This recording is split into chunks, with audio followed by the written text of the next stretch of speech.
Чакай, ако не вака, ајела понамака ти.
So, hello.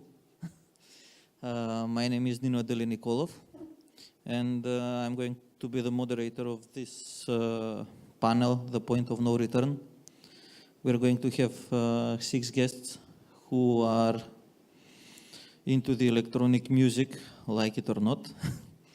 And they have all started from a certain point with their concept. And from that point on until now, they have developed something for the electronic music. And as we know it, the electronic music has become a moving force in our society, and it is one of the music phenomena that has been present almost 35 years. So, as my guest, I will have Anastasios Diolatsis from Reworks Festival, one of the biggest festivals for electronic music, especially for electronica on the Balkans. Then I have Andrei Anchevsky, in charge of the local, one of the biggest festivals in our country, Dissonance Festival. Then we have a representative of Amsterdam Dance Event Festival, who is into the electronic music, is quite aware of its size and what it does. It is Richard Zelma.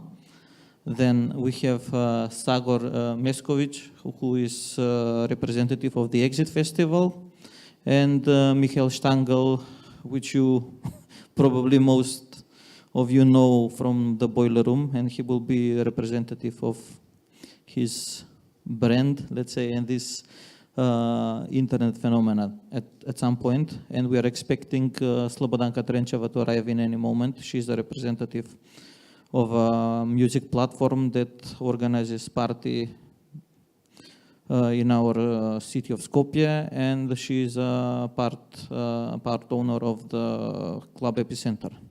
So I would like first of all to ask from Anastasios to introduce himself, and I would like to ask him, how did this happen, the idea of Reworks, and what was their initial state of the festival? What was the point of having this festival in Thessaloniki? Hello. Basically, Reworks is an international electronic music festival that operates in Thessaloniki for the last 13 years. It's considered as the longest living festival at the moment in Greece for electronic music. We have presented more than 1,200 acts on the festival. And at the moment, Reworks operates for 5 days, having a conference, Reworks Agora, and then carrying on. The philosophy, actually, how it all started. It started because there was nothing like that back in those days in Thessaloniki. And the city was mostly known for other stuff, maybe a good muzaka or maybe a good place to go and chill.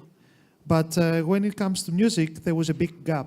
The city had only the International Film Festival happening, which is a state-owned festival, but nothing in music in terms of a festival, again. So we wanted to fulfill this gap. We've been already promoting parties, and we also felt trapped because back in those days there were only big clubs, and the owners, they didn't care about having new acts coming over to the city. It was mostly like, who is selling the most? That's what we want. So we felt that this cannot, it's not. We didn't like that at all, and we didn't see that this can actually work in the future. We wanted to set up something else, and that's how it started. And we were very fortunate because it was successful from the very beginning. And actually, despite the fact that we got the economic crisis in Greece, it also keeps on developing steadily, year by year. Also, the reason that we even chose specifically also the period of it, because back in those days there weren't that many festivals happening like now. So we wanted, the idea was basically to create something at the end of the summer, where still Greece has a very nice weather, mixing up an urban festival with a good weather, and having good music on it, giving the last chance to someone to go and have a good time while listening to good music.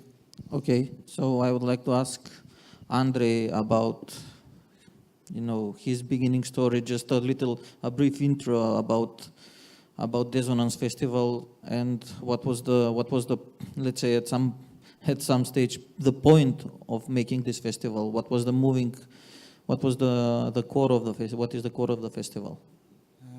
I'm first of all really glad to be here representing Dissonance Festival, and as the name implies, Dissonance is an attempt to breathe in a new sort of creative energy into what was previously the well-established and kind of boring patterns of electronic club music or dance music, or just selling drinks to a lot of people in a summer in a field somewhere, and an attempt to undermine the sort of commercial underpinnings of modern electronics dance music. And it is done by two principles. One is always booking relevant and worldwide acts, not just who would sell tickets or who we deem would be locally popular, but rather having a pulse on the global electronic scene. And the second guiding principle is to always mix and match without compromise by music, and do it as a mix of local and international artists. So over the past few years, Dissonance has become a sort of crossing point where the most noteworthy international artists, which are doing something very exclusive or very special, or doing a world tour, presenting a new work of art, play Skopje, and a place where this local and regional artists are given full empowerment and excellent conditions to represent their craft, and to also put Skopje on the map of Europe as a creative place, where also the local scene has something to show the world. It's interesting speaking in this direction, because there seems to be a myth prevalent around the Balkans and Eastern Europe that electronic music, and especially the edgier experimental forms of electronic music, is something that's foreign, something that's imported, alien. Yep. And it is absolutely not true. And a lot of Skopje has a rich history in electronic music, in modern classical music, in industrial music. For example, Kiborg, one of the founding industrial scene bands, are reforming and playing after 20 years on this year's Dissonance and Taxirat collaboration as part of the PIN conference. So it's very sort of easy to track the ideology of Dissonance, Okay. but how it practically gets done in the field and from day to day, it's a very ever-changing struggle of like dealing with circumstances and dealing with just Balkan things, as we call them.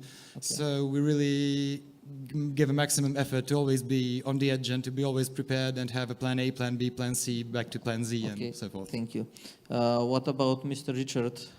I would like to ask you, as the founder of the Amsterdam Dance Event Festival, first of all, how did this all start? And it developed 20 years ago, right?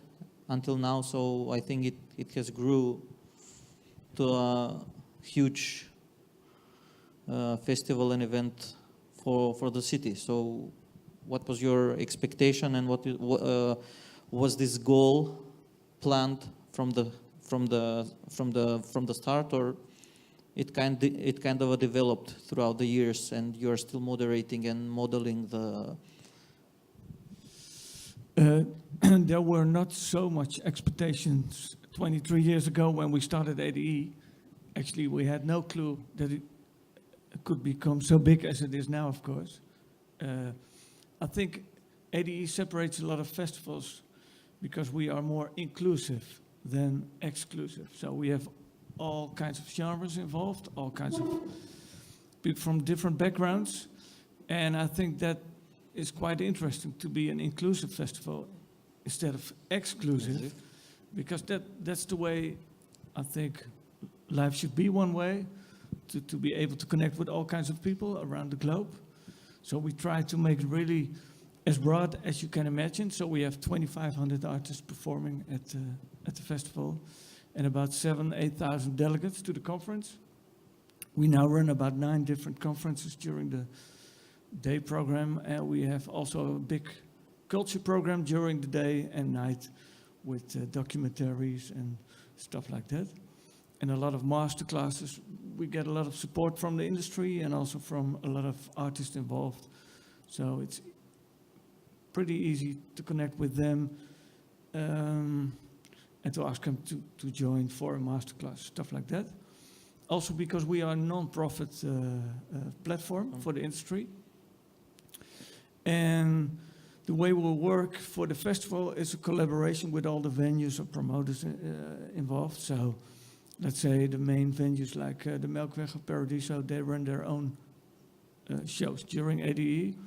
So that helps me in a pretty comfortable situation that I don't have to deal With with everything. money in regards of the managers or artists. So that really helps. And when we started, we thought, okay, let's try to connect people from the music industry in Amsterdam. And now, it's pretty big. Okay. Sagor, would you like to share your starting point of the Exit Festival, which the majority of the audience are quite acquainted, but also for the guests and for those who follow us through the live broadcast? Well, I think nobody had any plans at the beginning when Exit started, because actually it started more than 20 years from now in student protests in the winter of 96, 97. And it evolved out from it as a movement which spurred the 100-day protest in the summer of 2000. And actually, we celebrated 20 years of our social activism through a series of panels, exhibitions, and even a book in this year, in winter. And it also, we connected it with a 50th anniversary of the original Summer of Love in '67, which I'm going to talk about in further of this panel. And basically, it started out from this summer, started out from this movement, and after the overthrow of the oppressive regime that we had in the 90s, there was a big question, what next? And then in 2001, it started to be a music festival at the Fortress as we know it today. And it has evolved through each and every year, and it's still evolving. I have to say that we are even still to this day expanding the capacity, introducing new stages, finding new possibilities in a very difficult but gorgeous, unbelievably gorgeous venue. And I also like to say that Exit outgrew us all, us that are working in it, of it, with it. There are many ways to be involved with Exit, as many of people here know. And it's a living organism that continues to be a driving force on its own. And to It grow. will outlive us all, I hope, and I think it will be like that. Okay. And in terms of electronic music, just to give a short perspective, Exit is a multi-genre, very diverse festival. We have a huge metal stage, hardcore, punk. We have a reggae, Latino, trance music. We have lots of it, but The yes, list it of has been genres known. is quite long. Yeah. Yeah, the list of genres is endless, but thing is that it has become known in the international arena through its dance arena and the other electronic Yes. stages through really big and colossal outdoor parties. Okay. Okay. So the last but not least, Yeah. Mr. Michael Stangl. So, I mean, just as a footnote, I also am part of a festival, CTM Festival, which I also curate. Yes. But to get to your question, how we started Boiler Room, I mean, Boiler Room is like pretty much any underground music story or underground electronic music story, a combination between passion and stupidity. So we were in the end why we started this was because we were not frustrated, but we were very passionate about what was happening in the cities that we were living in that did not have any representation, on one hand online, but also which could not, perforate the, let's call it, mainstream underground membrane existing in those cities. It's the most innovative music that we knew, but nonetheless you struggle. If you do limited events, you have to attract a crowd to a club. There's only so many people that you can reach, and you're also, a victim to whatever's happening that weekend, or, the weather, so forth and so on. So our idea was just basically to also knowing that a lot of things that are happening in London, happening in Berlin, are relevant for people outside of those cities, just to pull that together in a new format that until that point, I mean, there was live streaming before. I mean, there's been tremendous efforts that are similar way back into the 90s, but in a very lean way to pull that together online. So this was basically the idea behind it, to create a platform that allows underground music to live and multiply itself. And to answer your question as well, I mean, we were maybe hoping to become something like the next Rinse FM, but we were not thinking that it would grow from 30 viewers to now 170 million a month. So, and we still, and I can completely agree to what you said. That project, literally 6 months in, outgrew us and was chasing us rather than us controlling its growth, and it still does that. Okay, so now since we had a little broad introduction, I would like to ask you something about, the electronic music, which we are all witnessing, that is growing into a leading force throughout the world. But I have one question particularly for the artists of the electronic music that are attending at your shows, at the festivals, and etc. At some point, they begin like, let's say, small local artist, and by the time being, they develop into big stars, and they still use the term underground, but when you see the fees that they are taking, they are not quite underground, and with those fees of some artists. Compared to some local bands and underground bands, you can do a whole festival for 2 or 3 years, let's say. How do you think that the festivals help those artists to grow, and what would be at some point an alternative? For me as an as a guy who organized something, I don't want to pay this kind of amount because I cannot actually. And do I have an alternative? If you Yes. allow. So it's a very, very complex question. Let me try to dissect it a little bit. I mean, one question that you just asked is one that, you know, I discuss quite a lot, especially because Boiler Room, we call ourselves basically the home of the underground, despite, you know, having 170 million viewers a month. Yes. And I think one thing that shifted over the last couple of years, that the definition of underground is not anymore defined by the accessibility to it in terms of how under the ground it is. You know, that you have to know where the flyers are, where the clubs are, how to get to it. This is fairly transparent. You know, every genre is a Google search away. Every artist is, you know, SoundCloud link away. You can become a Stockhausen expert within like 5 minutes if you choose to do so. What I think personally, what underground is defined is more by the mechanics of how you approach your career, but also to the community that surrounds you and surrounds, you know, this particular cultural demographic that you move in. And some artists do that better, some artists do that not as good. So an example would be, you know, there's plenty of artists who outgrew their local communities, become superstars, and never to be seen in the scenes that helped them grow in the first time. This is a quite frustrating conversation, especially for promoters in countries that don't have as much money available for talent, you know, who were amongst the first to bring artists to their countries, but will never be able to come to the table because they don't have 15,000 euros for a club show. But there are also artists, and there are a couple of superstars that we would perceive superstars, that will basically pay for their own flights and the flights of their crew just to go back where they started. And this is, you know, I think right now underground is more defined by the mentality and not by the fact that you make a little bit more money or you are more known. I mean, when I walked today to have some food, you know, there was in the center of Skopje, there's a big, this video was called Wall, and it's like Tiana T, you know, it's like big name Tiana T. And I mean, we're in the middle of Macedonia's capital, and the first thing you see is an artist that is, you know, actually quite underground, but nonetheless quite transparent. So It's more getting a about the mainstream mentality. attraction, Yeah, for me, I think it's about the mentality. Okay.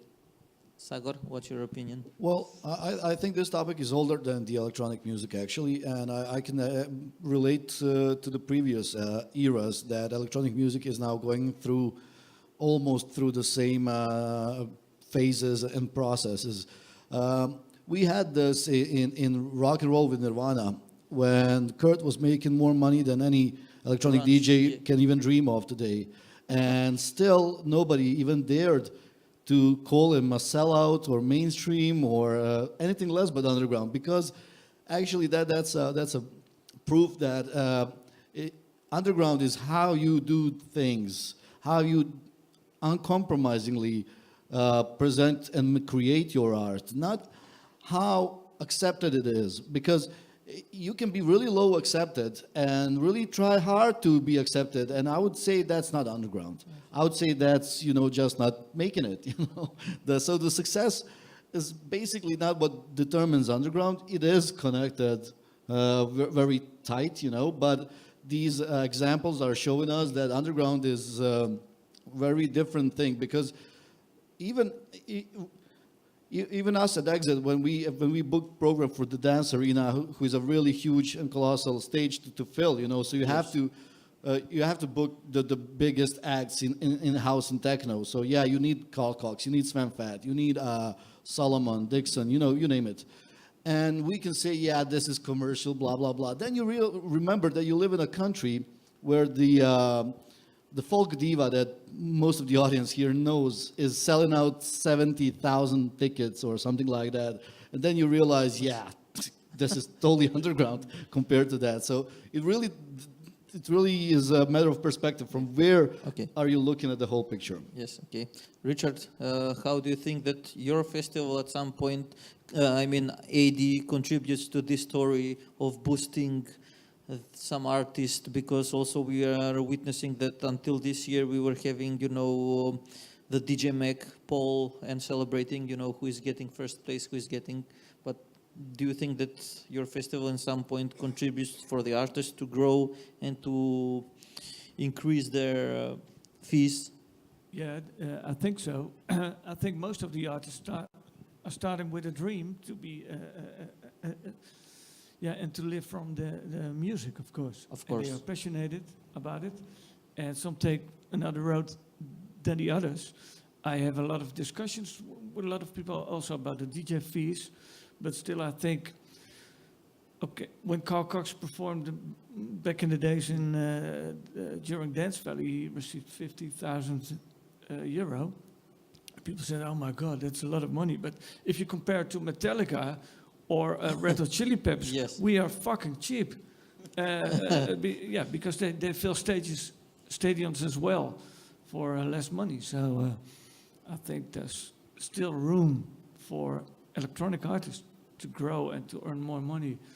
I think if that's a good point, I don't know, but I think that it's how the market works. And but yeah, we love upcoming artists and underground as well. So most of the artists during ADE are upcoming talent, of course, and they are part of the whole ecosystem of electronic music, of course. And a lot of young artists need their heroes to be inspired of, and to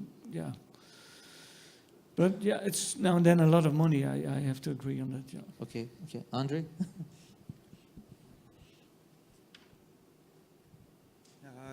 I have to state that the monetary issue and the artistic value have to be decoupled, and basically you pay whatever you can afford and get away with and get the maximum artistic value you can afford, and that's how we try to do things.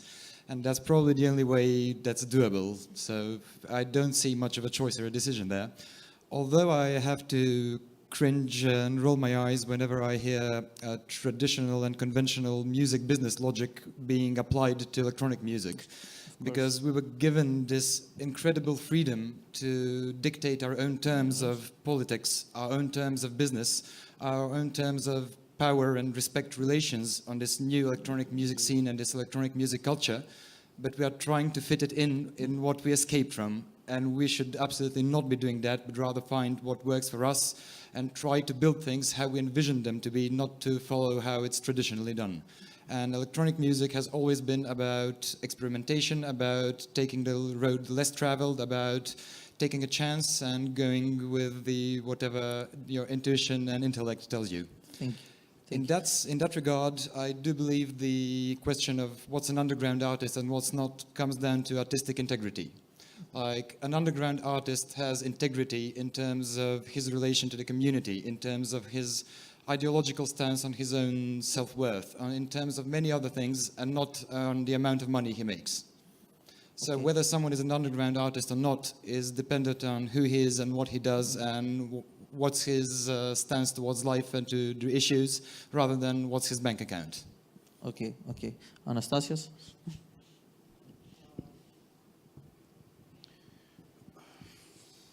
You said it all.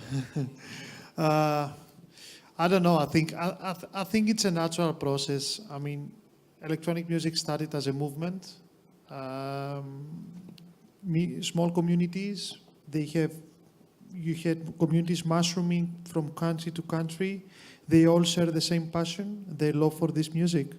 Then, obviously, things evolved, and you had more and more attention to this genre. More and more people, get hooked to it. They try to make music. More and more people entering, media being created, and all that. So, from one side, it's a natural process that this genre has been, let's say, industrialized in a way. Now it's completely different than it used to be. You have big companies now operating. You have management companies operating. In the past, the DJ was coming alone to travel, and maybe, he will sometimes even pay for his own flight. Now he's coming with an entourage of people. So I don't know if it's wise to fight it or to criticize it. I mean, it's there. So the thing is, I agree on what you said. It's not about a bank account. It's more like how I also agree with you how loyal he is on the community that he started, that someone he started from. And to be honest, there is no underground meter. You cannot measure this. And the way now that this music is going on, people come and go. You see artists that, they are huge and they are everywhere, and everybody actually kill himself in order to get him. And then within a time frame, they're nowhere to be seen. Or let's say that, their fame deteriorates and then someone else pops in. So I think it is a matter of distinguishing. It even has to do with the events itself. You have events that they are very much driven by the fame of the artist. So they solely book headliners and they solely book big acts. And then you have also other events or that, they simply don't that. So it really matters where you stand, on that frame. Okay. Some of them, they're in the middle. They do both. So it really has to do on, it's there. You cannot avoid it. I agree with you. It will grow, for sure. We have seen nothing. When someone can fill up a stadium, he's now huge, just like, these bands that we see on the television. So why not him? It's a natural process again. I want to maybe add something also to get it back to the point of no Yeah. return, and picking up on what you said, making the comparison between stadium rock and kind of grunge. Ultimately, what the last 30 years have done, and especially the last 15 years in electronic music have done, they established blueprints, which means that blueprints in terms of how can you, in an easy way, ultimately with a sound system, 2 decks and a mixer, build a cultural experience. House and Techno showed us how to do that. And now that, House and Techno and underground electronic music enters a stage of commodification, the audiences get smarter, and it happens the same thing that happened, when rock got killed by punk, Yeah. When stadium rock got killed by black metal, when basically the kids they find their way, they get bored, they gonna storm the DJ booths with their own creative vision and leave the establishment, even if it's still underground to a certain degree. They're gonna leave the establishment behind and do their own things that is edgier, that's DIY, but was going to be a little bit more professional, because they watched, they looked how to do it. And this is the beauty, the electronic music has always is a steady circle of innovation, which means, and this is happening, the circles get a little bit shorter, but in the end what I want to say is that the point of no return is in a sense reached, that now that it is established what you've said, namely this utopia of creating cultural continuums whenever you like, with a little effort and a little money, that is now common standard. This is possible. You can build up something amazing culturally, cut through with very little effort, and that's, I think, the beauty of and what we should be thankful to the Tiestos and the Sven Feths and all of those guys, because they kind of showed the The world way. that this is possible, and the interest is now there by the audiences, but also by young people who want to create.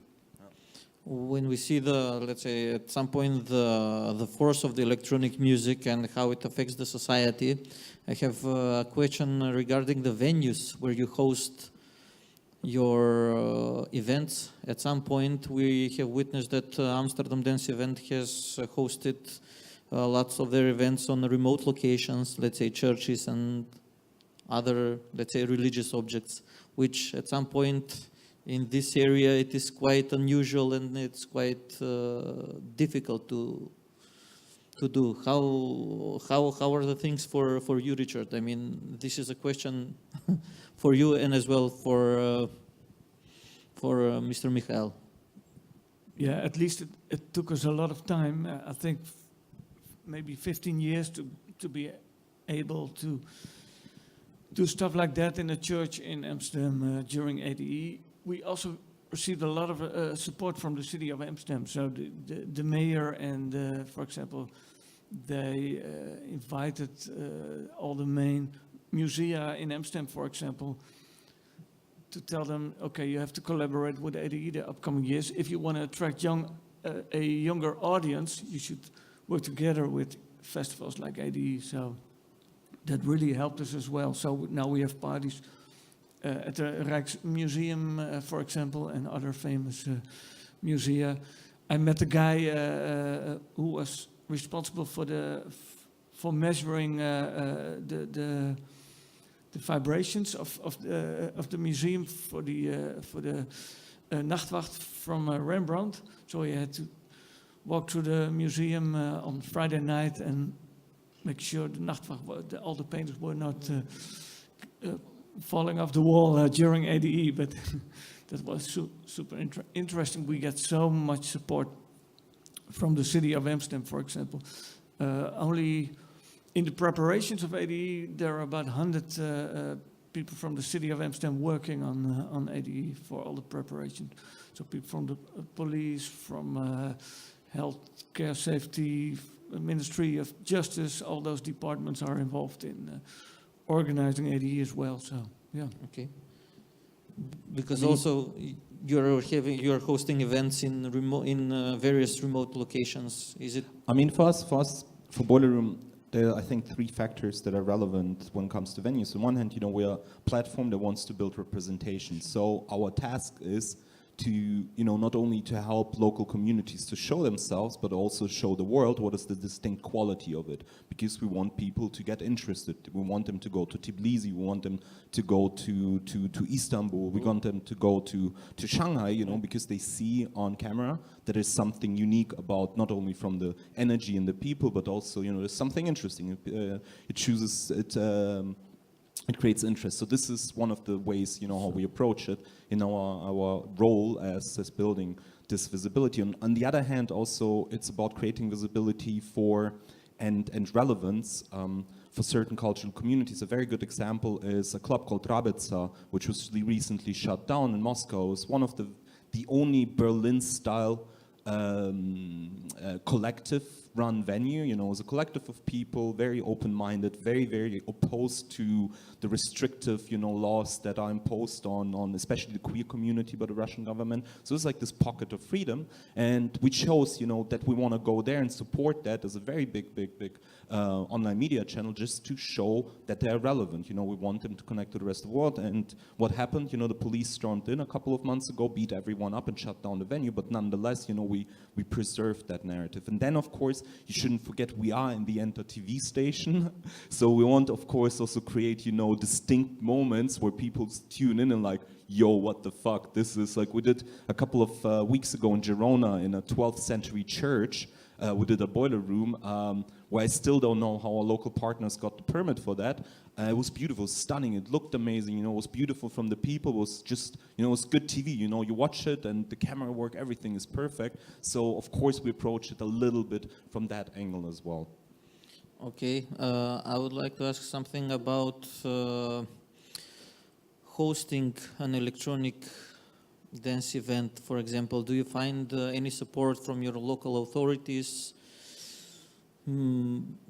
What kind of obstacles do you have to tackle in order to do this? Because we are witnessing at some point, the difficulties in order to host an event with electronic music, and it's much more easier for me if I make an event with a folk music because they have a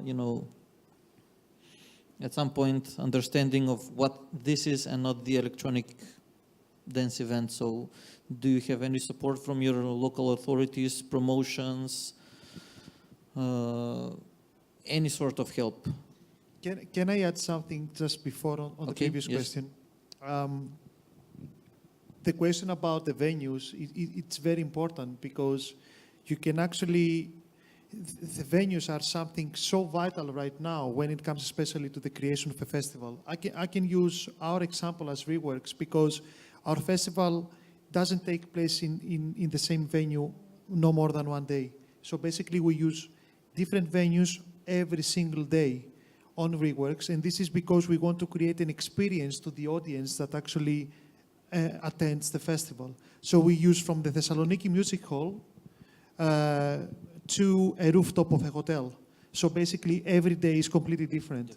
That's how, so actually engaging venues, it's a vital thing, and I think it's going to be even more vital in the future because I think in the future, the necessity of creating a unique experience will become more necessary than anything else especially when we live now in an era that, you know, the artists, they don't play just for you. They play everywhere. So especially if you are more extrovert, for example, on our festival now, we do have quite a lot of people traveling from other countries to Greece for the festival. So why coming to Thessaloniki and not going to anywhere else?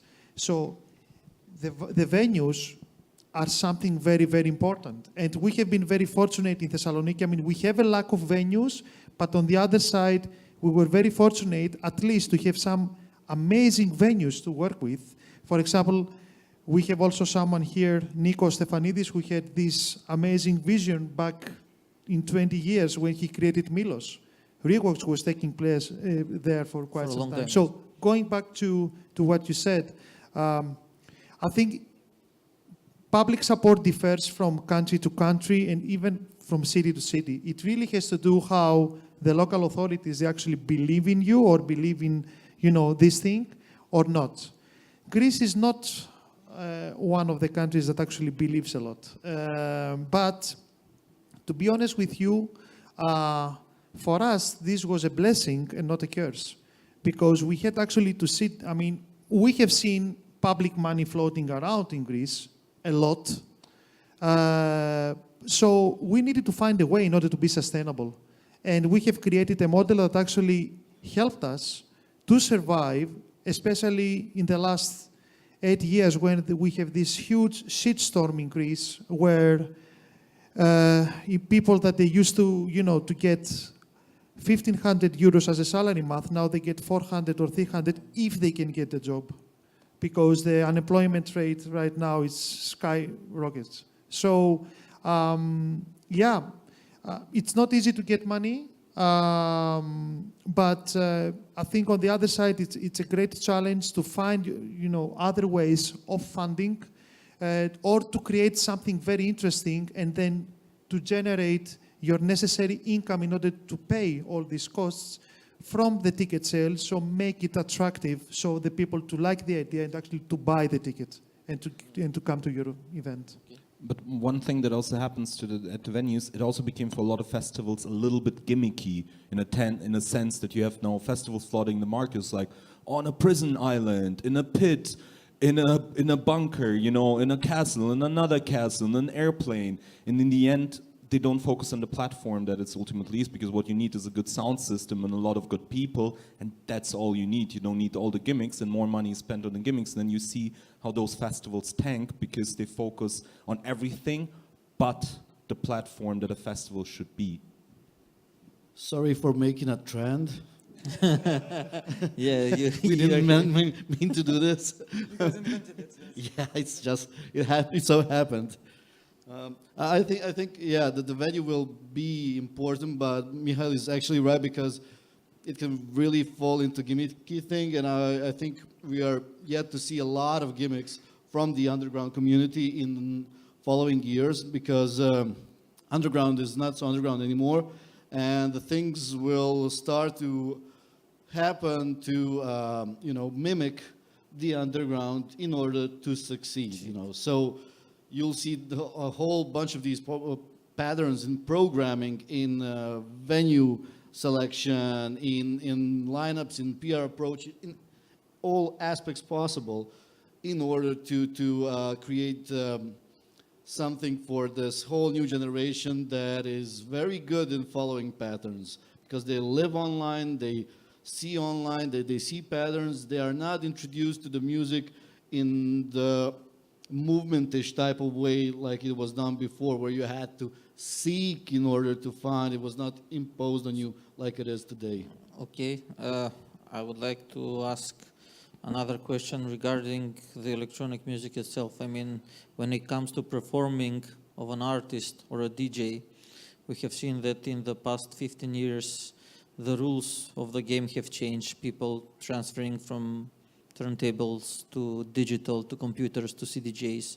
What is your opinion about this, and what will be, the future of it, since, with the digital thing, it is like the point of no return, since they've opened up a specific, let's say, gateway of presenting the music differently than turntables and CDs.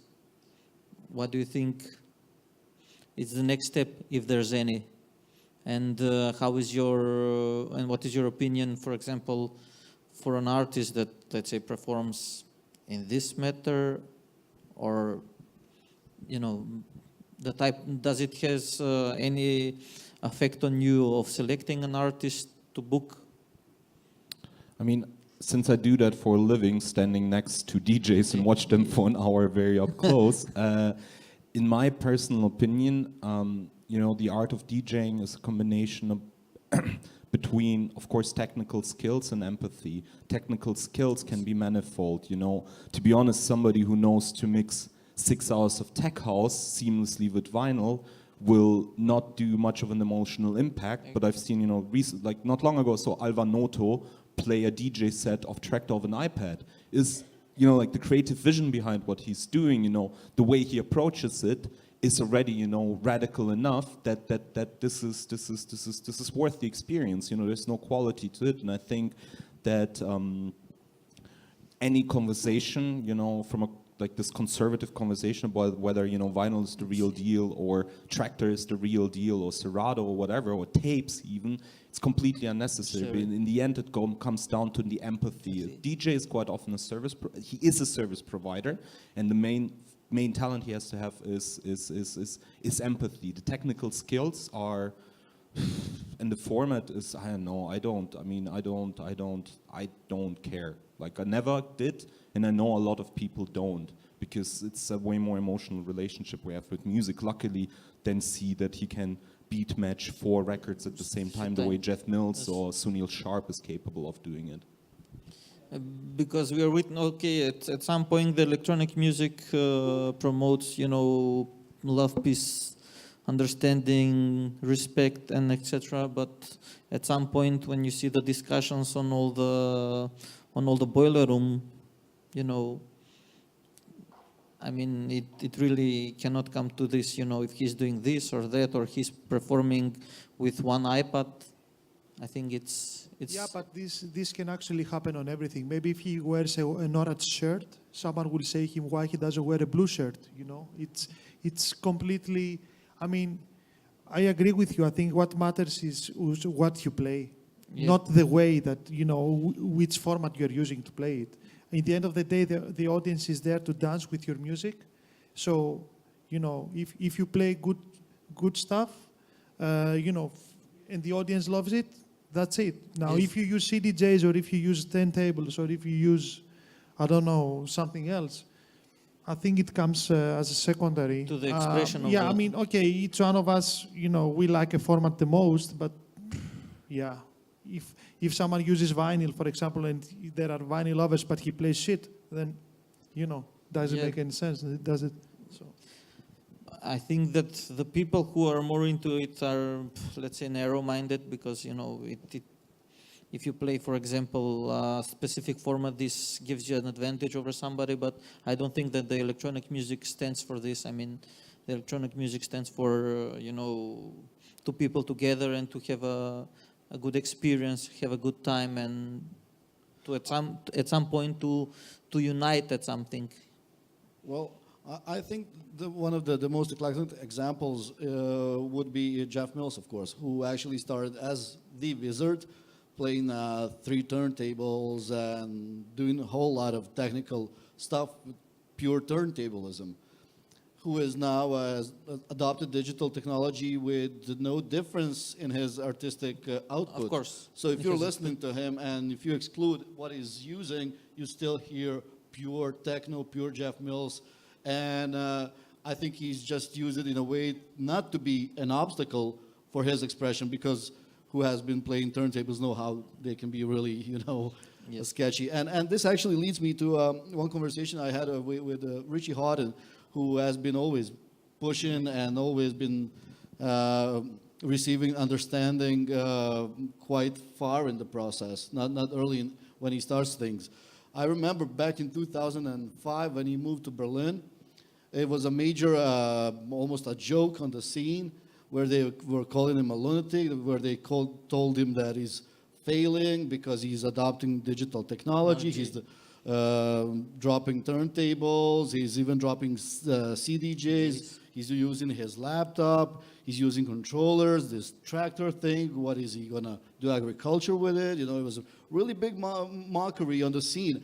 Even in Berlin, where he landed, it was a big mockery at one point. But all of a sudden, you see that he has created a model of a DJ, a prototype, And that now has it been is present. becoming a movement because we are witnessing a vast, let's say, number of people that are inheriting his. his paradigm. approach, yeah. You know, it's a new paradigm. He was just like, he just probably saw this as an inevitable thing, and he's just decided to go barehead into it.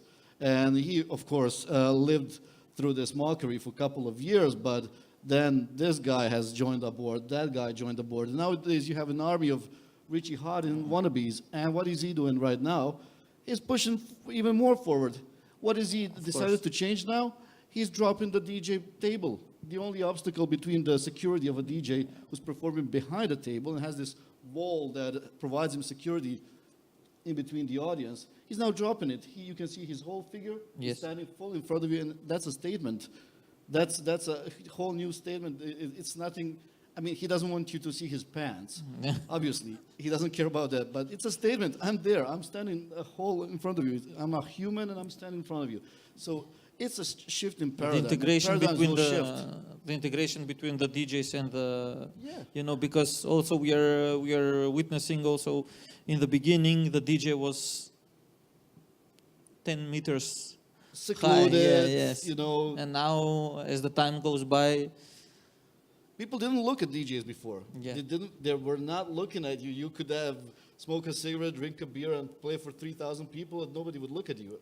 And nowadays, everybody are looking at you. It's like it's a rock show, and you still feel safe behind this cushy wall of the DJ table, ProLight element, which every rental company has, and it provides you a security. You know, especially if they put a LED screen in front of you, you're secure. But if you drop that, you find yourself in a really open way towards the audience. And I'm using this as an example that paradigms change, vinyl to digital, DJ table or not DJ table, bands, live acts. I mean, look at the live acts. It's becoming more and more popular. Why? Because more and more people are stepping into this scene with plenty of musical and technical knowledge now. It used to be only, you know, guys who were doing fun, you know, who could carry big loads of crates and with records, you know. That was the reason why there were no so many girls in the beginning, because it was really a hard physical job, and it was really gangsters and stuff. It was really edgy life. But nowadays, when you see more and more people stepping into the electronic scene, it is transforming the. yeah, I mean, nowadays you have actually people who are finishing conservatoriums, really highly musically educated. Back 20 years ago, they were the foremost critics. They were talking this non-music. They were saying electronic music is not music at all. At all, yeah. Nowadays, Yeah. they're involved in creating amazing music with their knowledge. Yeah, I now actually also run a conservatory in Holland, focused on electronic music, which is really interesting because it's a way to connect those highly educated people with the electronic scene, of course.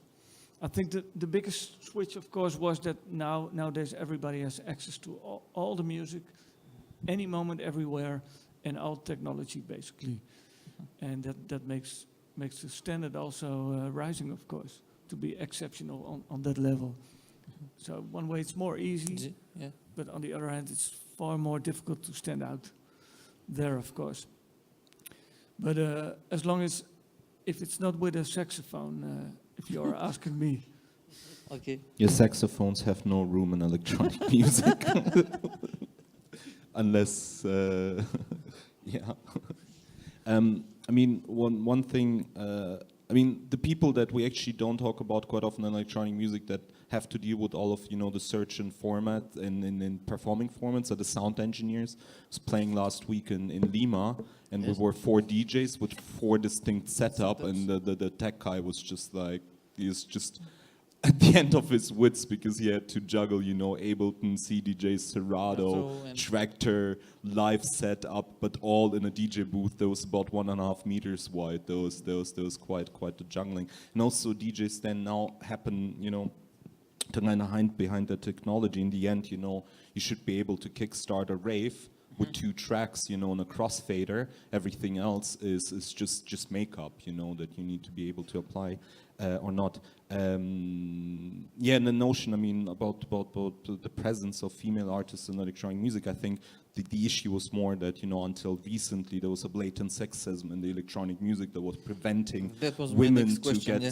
on stages rather than, you know, the strenuous, you know, physical work, which is ultimately, you know, there's no distinct difference. But luckily, you know, the conversations are happening and the presence is there, and there's a demand from audiences, from the industry, and yeah, so there's a lot of change, and this is also the point of no return. There's no Yeah, excuses it is. anymore not. And the representation goes luckily way beyond just, you know, binary gender conceptions. This also has a lot to do with cultural representation. I mean, we should not kid ourselves that we're talking at the core about a music that was created by an impoverished black youth, whereas most of the examples that we dropped so far are middle-aged white men cashing in on it. But that is also luckily now slowly coming to a point of no return, where even audiences, you know, Yes. ask questions of representation, which is a very beautiful thing. And you see that now, you know, that there's it's a lot of attention. There's a no bullshit attitude to that, which is also very beautiful.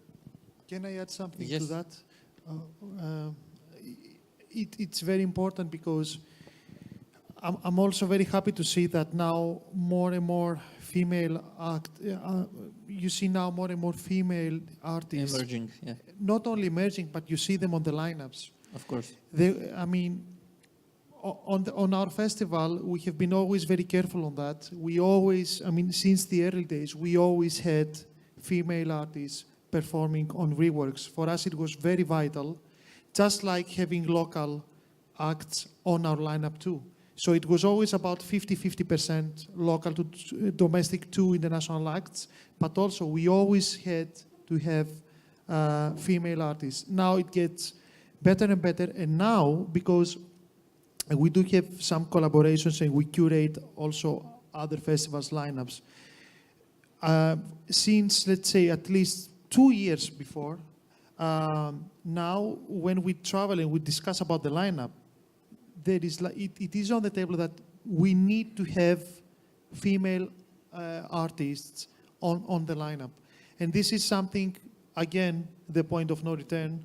It is something I believe that, you know, it's amazing, and it's also a very important statement for the future of electronic music, that this border that used to exist, it's not there anymore.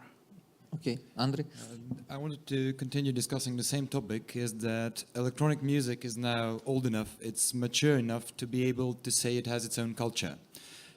But sometimes the values do get lost, and I do feel the need to reiterate some of the values of the electronic music culture. It is easy to agree upon that it is egalitarian, it is an inclusive culture, that it welcomes people of different backgrounds, of any nationality or sex diversion or anything like ideologically. But there's also a lot to discuss about the politics of electronic music, Yes. the use of public spaces, funding, whether it's ideological backgrounds or even the rise of fascism across Europe. Like, I have always seen electronic music as inherently egalitarian and anti-authoritarian, but is that really so nowadays? What are the values of today's electronic music culture? Yes. No, this was my... Oh yeah. man, Okay. that's quite a question, because I was this year at some point involved in a rather strenuous and weird conversation with a rather large article written about my persona being an anti-fascist agitator that would impose my leftist politics on a culture that has no room for politics, meaning dance music. And when this piece came up, I was just sitting in front of my computer and was like, what the shuddering fuck is happening right now? You're completely right. The moment it became commodified, there's a lot of entitlement from audiences, or in terms of what the values in the music are, and those values got lost. You're completely right, because electronic music at some point, rave culture, started as an hedonistic escapism from uncertain political situations. Now it became rather self-referential hedonism, and the club or the rave as an exchange of political ideas is only happening on the fringes at the moment, I feel, whereas it was way more in the center of rave culture until like 10, 15 years ago. And that is actually, I think, the year 2018. I thought that the year 2015 was the year where this conversation would happen. It did not this year, and I hope that next year this is going to be a question that a lot of people will have to ask themselves. What do they stand for? Politically, because you cannot argue away that particular aspect of electronic music culture, that it is actually driven by a certain social and egalitarian agenda. You know, let's not discuss the nuances, how far left or how far to the middle it is. Also social necessities, like Yes, the reality of the exactly. situation is driving the ethos of the music. This I have, because we are closing in the panel, I would like to ask the final question, which is Can at you some check point. the audience, maybe, if you have any question for the audience from audience? Yes, but okay. Well, to be brief, when an artist, for example, makes a statement and it is used against him, you know, the witch hunting that is happening. I mean, so somebody can make a mistake, false statement, or maybe he was aggravated at some point, but they take the statement and it becomes into a witch hunting, you know, because maybe it was sexist, offensive, or whatever. But I think that the people at some point who are into the electronic music, instead of understanding, you know, they go witch hunting. I mean, they want to publicly destroy a specific artist, or this is something that for me is unacceptable. Okay, I've made mistake. Understand that I'm a human after all, but in the electronic music, I don't think this should be an issue. If somebody apologizes and something, and not to losing all the bookings and, you know, affecting his career. I think I personally am a little bit, I mean, the idea of, or the negative connotation of how you position that right now, the witch hunt, I'm actually kind of opposing, because in the end, as I said, we came to a point of no return, where there's a lot of awareness of, you know, where until that point or no further in terms of also personal politics. So a lot of the examples that you play at is touch on fundamental how can I explain it? I think a lot of people who suffered in the last couple of years in such yes. situations completely deserved it. And also mainly because it opened up the conversation and the awareness that certain political questions of ethics, question of social responsibility need to be addressed. They haven't been addressed, and this is what you get from the audiences and from the industry, and kind of sweeping it under the rug under the term of witch hunt. I think is rather counterproductive and dangerous, because in the end, sure, there is a certain percent. I mean, I know, I just have to look at the comments on the Boiler Room channels, you know, 30% of this is completely fucking garbage. But in the end, at the core of it is a very relevant, very actual conversation, like very relevant conversation that needs to happen. Okay. And in the end, the majority of the people who are the gatekeepers, the people who decide about whether, you know, this person deserves stage time or not, we're eloquent and smart enough to make that decision, to be part of that conversation, and ultimately to decide whether this is a thing or this is not a thing after, you know, the public outrage kind of ebbed down. So I find that actually that there's an openness of conversation right now about certain things. I find that actually very, very, very healthy for the electronic music culture.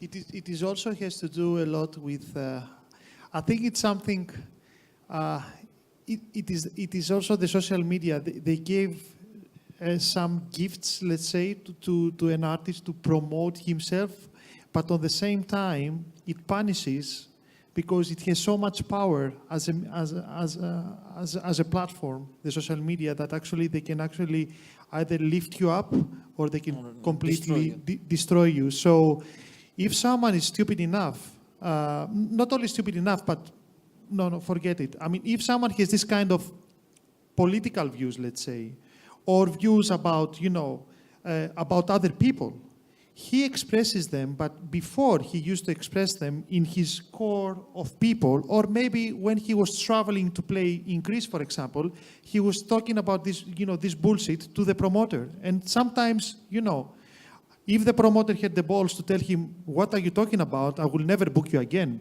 because you have this kind of, ideas and I don't agree But with you, Don't then go along fine. with the electronic But music. right now, some of the people, they couldn't actually handle this, or maybe they just, forgot how their ideas are actually not right.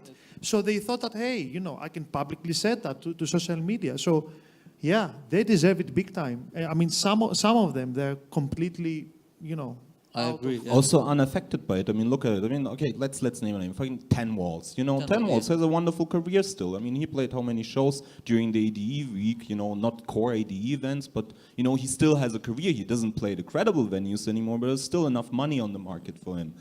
So ultimately, the changes that happen also for the artist's career are very, very subtle. It's like just a shift towards certain perceptions, but ultimately for most artists that we've been discussing in the last 2 years, the changes were minimal. Minimal, They're still making more money than the average producer. But at some point we have to change this kind of attitude and everything. But if I it mean- is a falsely statement, or at some point, aggravated statement, it is. This topic is obviously a slippery slope, and it has been for the old people that we also named here. But I would go back to the terms of egalitarian fundament and the inclusiveness that this scene always had. And I would remind us all about a chapter in Laurent Garnier's book, Electroshock, when he describes Hacienda back in the 87 and at the second Summer of Love, where he was fascinated by the fact that he saw gay people dancing with football hooligans in the same club, and they were all enjoying themselves. So that was pretty much inclusiveness, because I'm sure those hooligans were homophobic as fuck, Yeah. That's no doubt about it. And I'm sure they've realized they're dancing next to the gay people. That no doubt about that either. And this inclusiveness actually provided these homophobic people to maybe at least tolerate first, but then reevaluate their position. And throughout the years, you kind of had this shift in mentality where these people, by just being included, not excluded, were not Yeah. aggravated for beginning, and would actually try to open their minds. Still, in the same time, that kind of talk that Ten Walls had, even if it was probably some weak moment and something like that, okay, we can discuss this for ages, we wouldn't get anywhere far, but I think it should have been reacted to. I think I'm glad that there has been a reaction. I'm sad that the reaction got perverted in some later phases of it, where people then acted like a mob, where they wanted to hurt somebody, Yeah. instead of fight for something good. They were just trying to hurt him, So it was good that there was a reaction, but it was bad that it kind of metamorphosed into this mob mentality. That's the sad part of it, not the reaction. We have to conclude with your answer, and if there's some question from the audience. Any question?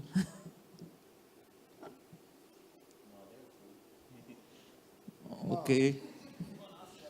So I would like to thank all of you who are here, to our guests. Thank you for your time. I hope that you have enjoyed.